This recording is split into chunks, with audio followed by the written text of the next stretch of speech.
नमस्कार दोस्तों। भारत के इतिहास में ना कई महान हस्तियां हुई हैं, लेकिन कुछ लोग ऐसे थे जिनकी शक्ति जितनी बड़ी थी, उनकी सादगी उतनी ही गहरी। आज हम एक ऐसे ही महापुरुष की कहानी में उतरेंगे, डॉक्टर राजेंद्र प्रसाद। एक ऐसी कहानी जो आज भी, इतने सालों बाद भी हम सबको इंस्पायर करती है। ये जो तस्वीर है ना, ये उनके जीवन का पूरा सार है। देखिए, एक तरफ है देश का सबसे बड़ा पद, राष्ट्रपति भवन की वो शान शौकत, और दूसरी तरफ जमीन से जुड़ा एक बिल्कुल सादा इंसान। तो सवाल ये उठता है कि कोई भी व्यक्ति इन दो अलग अलग दुनियाओं में एक साथ कैसे जी सकता है? कैसे कोई अपनी जड़ों को इतनी मजबूती से थामे रह सकता है? यही सवाल डॉक्टर प्रसाद की पूरी कहानी की आत्मा।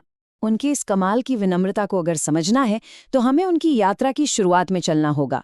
ये कहानी शुरू होती है बिहार के एक छोटे से गांव जीरादेई से, जहां एक असाधारण प्रतिभा ने जन्म लिया था। बात है 3 दिसंबर 1884 की। जीरादेई में जन्मे राजेंद्र प्रसाद को ज्ञान तो जैसे विरासत में मिला था। उनके पिता खुद संस्कृत और फारसी के बड़े विद्वान थे, तो शुरुआती पढ़ाई भी फारसी और उर्दू में हुई, जिसने उनकी बौद्धिक नींव को बहुत मजबूत किया। और इसी नींव के दम पर वो साल 1902 में पहुंचे कलकत्ता के मशहूर प्रेसिडेंसी कॉलेज, जो उस जमाने में पढ़ाई लिखाई का गढ़ माना जाता था। और उनकी प्रतिभा, अरे वो तो ऐसी थी कि एक बार तो एक एग्जामिनर उनकी आंसर शीट पर ये लिखने पर मजबूर हो गया कि the examinee is better than the examiner, मतलब परीक्षार्थी परीक्षक से बेहतर है। जरा सोचिए, ये कोई छोटी मोटी बात नहीं थी। ये इस बात का सबूत था कि वो सिर्फ एक होशियार छात्र नहीं, बल्कि एक असाधारण बुद्धि के मालिक। लेकिन जानते हैं, पढ़ाई लिखाई और अकादमिक सफलता ही उनकी मंजिल नहीं थी। उनकी जिंदगी में एक ऐसा मोड़ आया जब उन्हें एक कामयाब करियर और देश की सेवा के बीच एक को चुनना था, और उनका वो फैसला भारत का भविष्य बदलने वाला था। ये समझना बहुत जरूरी है कि उन्होंने छोड़ा क्या था। वो कोई मामूली वकील नहीं थे। 1916 तक वो पटना हाईकोर्ट के सबसे सफल, सबसे नामी वकीलों में से एक थे। मतलब पैसा, शोहरत, एक आरामदायक जिंदगी, सब कुछ था उनके पास। और उन्होंने ये सब कुछ छोड़ने का फैसला कर लिया। और ये कोई एक दिन का फैसला नहीं था, ये तो बस शुरुआत थी। ये प्रतिबद्धता का एक बहुत लंबा सफर था। 1917 में गांधी जी के साथ चंपारण से ये सिलसिला शुरू हुआ। 1920 में वकालत पूरी तरह छोड़ दी। 1930 के नमक सत्याग्रह में गिरफ्तार हुए और 1942 के भारत छोड़ो आंदोलन में तो कई साल जेल में गुजारे। मतलब उनकी पूरी जिंदगी ही आज़ादी की लड़ाई का एक जीता जागता इतिहास बन गई। खैर, आज़ादी मिली और अब संघर्ष की भूमिका बदल गई। लड़ाई अब अंग्रेजों से नहीं थी, बल्कि एक नए देश को बनाने की थी। और इस नई भूमिका में एक स्वतंत्रता सेनानी से राष्ट्र निर्माता के तौर पर डॉक्टर प्रसाद का असली कद दुनिया के सामने आया। जरा सोचकर देखिए उस जिम्मेदारी को। संविधान सभा के अध्यक्ष के तौर पर उन्हें उस दस्तावेज को बनाने का काम सौंपा गया जो करोड़ों लोगों के भविष्य की दिशा तय करने वाला था, हमारा संविधान। ये एक ऐसी भूमिका थी जिसके लिए गहरा ज्ञान भी चाहिए था और सबको साथ लेकर चलने की अद्भुत क्षमता भी। 12 साल, पूरे 12 साल वो राष्ट्रपति के पद पर रहे। ये सिर्फ एक नंबर नहीं है, ये उस भरोसे और सम्मान का प्रतीक है जो पूरे देश को उन पर था।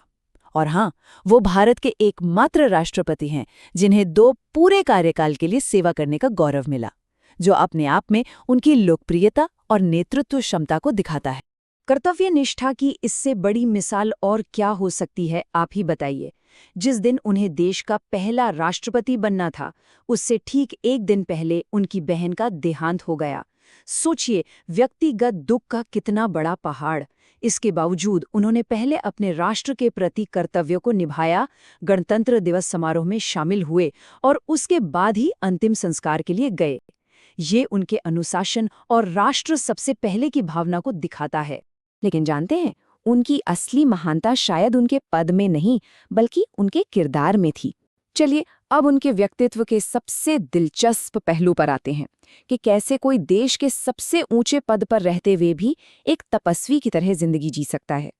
राष्ट्रपति भवन की वो भव्यता, वो सैकड़ों का स्टाफ उन्हें कभी बदल नहीं सका। वो बिल्कुल उसी अनुशासन से जीते रहे जो उनकी जिंदगी का आधार था। सुबह 4 बजे उठना, अपने कपड़े खुद धोना और एकदम सादा घर का बना खाना खाना। उन्होंने अपने व्यवहार से ये साबित कर दिया कि इंसान हमेशा अपने पद से बड़ा होता है। तो राष्ट्रपति के तौर पर 12 साल, इतने शानदार साल बिताने के बाद उन्होंने आगे क्या किया होगा? दुनिया ने तो शायद यही सोचा होगा कि अब एक आरामदायक और आलीशान रिटायरमेंट होगी। लेकिन डॉक्टर प्रसाद ने जो रास्ता चुना, वो किसी ने सोचा भी नहीं था। वो वापस लौट गए, सत्ता के शिखर से उतरकर, वापस उसी सादगी में जहां से उनकी यात्रा शुरू हुई थी, पटना में बिहार विद्यापीठ के एक साधारण से पुराने से कमरे में। उनका ये आखिरी कदम उनकी पूरी जिंदगी का निचोड़ था कि आप चाहे कितनी भी ऊंचाई पर पहुंच जाएं, अपनी जमीन को कभी मत छोड़िए। तो आखिर डॉक्टर राजेंद्र प्रसाद अपने पीछे क्या छोड़ गए? उनकी विरासत सिर्फ इमारतों या कानूनों की नहीं है, बल्कि उन मूल्यों और सिद्धांतों की है जो कभी पुराने नहीं हो सकते। उनके जीवन से हमें कई कीमती सबक मिलते हैं। पहला, शिक्षा की ताकत, जिसने एक गांव के लड़के को देश के सर्वोच्च पद तक पहुंचा दिया। दूसरा, सादगी का महत्व, जो सच्ची महानता की पहचान है। और फिर निस्वार्थ सेवा, अटूट ईमानदारी और सबसे ऊपर देश के प्रति कर्तव्य की भावना। ये ऐसे सिद्धांत हैं जो आज भी उतने ही जरूरी हैं जितने तब। और यही सवाल आज हमारे सामने है। आज की इस दुनिया में जहां पद, पावर और दिखावे को इतनी अहमियत दी जाती है, वहां डॉक्टर प्रसाद के जीवन मूल्य, उनकी सादगी और कर्तव्यनिष्ठा कितने प्रासंगिक हैं? उनकी इस विरासत का हमारे लिए और आने वाली पीढ़ियों के लिए क्या मतलब है? ये एक सवाल है जिस पर हम सबको सोचना चाहिए।